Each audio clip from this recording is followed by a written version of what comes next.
வணக்கம் உறவுகளே. இன்றைக்கி சுட்டி மகளை காலையில் ஸ்கூலுக்கு அனுப்பிச்சாச்சு. அவளுக்கு லஞ்ச் பாக்ஸ் பார்த்திங்கன்னா சாம்பார், வெண்டைக்காய் பொரியல், சாதம் ரெடி பண்ணி அவளை ஸ்கூலுக்கு அனுப்பிச்சிட்டேன். அதுக்கப்புறம் நம்மளுடைய ரெகுலர் கஸ்டமர் ஒருத்தவங்க வந்தாங்க.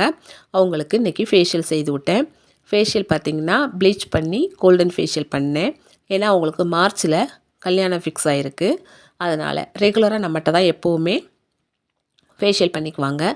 வர்ற கஸ்டமர் எல்லாருமே நம்மகிட்ட ரெகுலராக பதிவாக எப்போவுமே வருவாங்க. ஏன்னா நம்ம வந்து சர்வீஸ் நல்லா கொடுப்போம். சர்வீஸ் வந்து ஃபேஷியல் பண்ணுற மசாஜ் எல்லாமே நல்ல சர்வீஸ் திருப்தியாக இருக்கும். வர்ற கஸ்டமருக்கு வந்து மனசு திருப்தியாக இருக்கும். அதே மாதிரி பேமெண்ட் பார்த்திங்கன்னா பட்ஜெட்டுக்குள்ளே தான் இருக்கும், காஸ்ட்லியாக இருக்காது. இந்த வீடியோவில் ஏதாவது உங்களுக்கு டவுட்னா எதுவும் கேட்கணும் அப்படின்னா நான் கீழே ஃபோன் நம்பர் மென்ஷன் பண்ணுறேன். அந்த ஃபோன் நம்பருக்கு தயவு செஞ்சு ஃபோன் பண்ணி கால் பண்ணி பேசுங்க. ஓகேவா? லைக் பண்ணுங்கள், ஷேர் பண்ணுங்கள், கமெண்ட் பண்ணுங்கள். ஸ்ரீ அரங்கன் ஃபேமிலி சப்ஸ்கிரைப் பண்ணுங்கள். ஓகே, தேங்க்யூ, பாய்.